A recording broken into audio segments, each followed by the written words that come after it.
और इस वक्त आपको बता दें संबित पात्रा प्रेस कॉन्फ्रेंस कर रहे हैं, सीधे आपको लेकर चलते हैं। में बात करते हैं, वर्ल्ड में कितने बड़े हीरो हो गए हैं उसके विषय में बात करते हैं, मगर जिन प्रश्नों को भारतीय जनता पार्टी ने पूछा है उसका जवाब आम आदमी पार्टी और मनीष सिसोदिया दे नहीं पा रहे हैं। हमने भी तय किया है कि हम प्रश्न पूछेंगे और एक्सपोजे करेंगे। Manish ji, here is a challenge to you. एक बात मनीष सिसोदिया जी, डायरेक्टली आपको हम बता दें कि you have no escape path. आप बच नहीं सकते हैं, क्योंकि भ्रष्टाचार के विरोध लड़ाई करना और भ्रष्टाचारियों को अंजाम तक पहुंचाना यह देश के संविधान का दायरा है। और आपने भ्रष्टाचार किया है, इसका सबूत मौजूद है, जांच हो रही है और किसी प्रकार से भी आपके पास कोई एस्केप रूट नहीं है।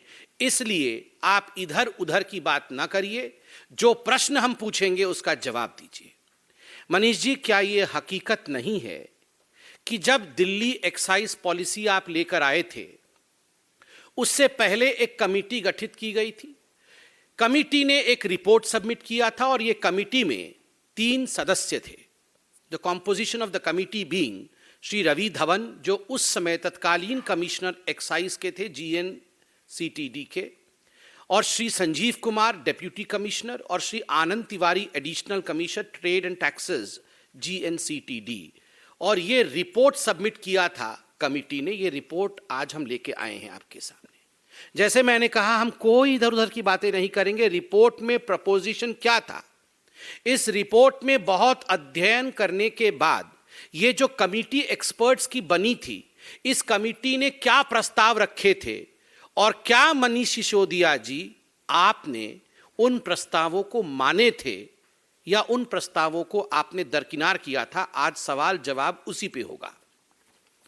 ये जो कमेटी थी, इस कमेटी ने मोटा मोटी मार्च 2021 के आसपास, मतलब 1 वर्ष पहले रिपोर्ट सबमिट किया।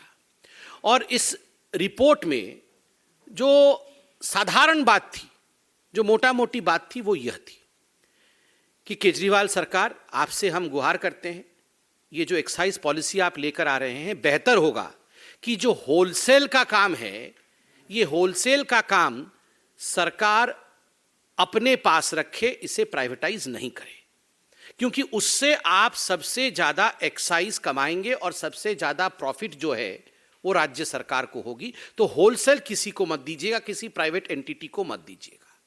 और दूसरा जो बड़ा रिकमेंडेशन, जो प्रस्ताव इस कमेटी ने दिया था, वो यह था कि जो रिटेल का काम है वो किसी बड़ी कंपनी को मत दीजिएगा, ये इंडिविजुअल्स को दीजिएगा और लॉटरी सिस्टम के माध्यम से दीजिएगा। लॉटरी निकालिएगा। एक, अगर आपको किसी जगह 50 लोगों का लॉट करना है तो आप रिक्वेस्ट करिएगा, इनवाइट भेजिएगा, इनविटेशंस आएंगे।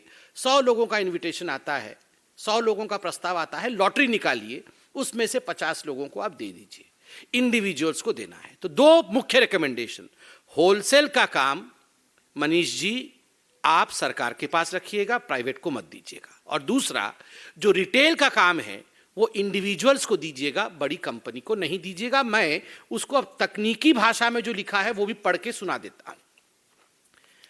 1.1.1 तकनीकी भाषा में कमेटी ने कहा, IMFL trade should be revamped by bringing the entire wholesale operation under the government entity. The model to be followed should be similar to the one as followed in the state of Karnataka, where KSBCL, Karnataka State Beverages Corporation Limited, is fully government-owned wholesale corporation. The committee also strongly recommends that the corporation must function in an extremely asset-light manner, etc., etc. मैं पूरा नहीं पढ़ रहा हूं, मगर जो मुख्य विषय है कि ये होलसेल का काम दूसरे राज्यों में भी, कर्नाटक का उन्होंने उदाहरण दिया कि यह सरकार ने अपने पास रखा है, इसलिए इसको प्राइवेटाइज मत करिएगा, उससे आपको ज्यादा बेनिफिट होगा।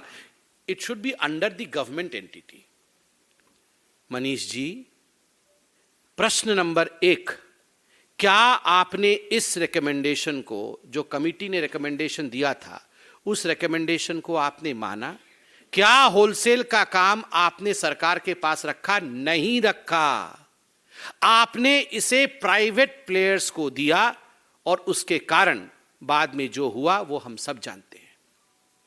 और बंधुगण, ये जो प्राइवेट प्लेयर्स को दिया, मनीष सिसोदिया और अरविंद केजरीवाल ने ये होलसेल का काम, यह भी बिना टेंडर किए दिया।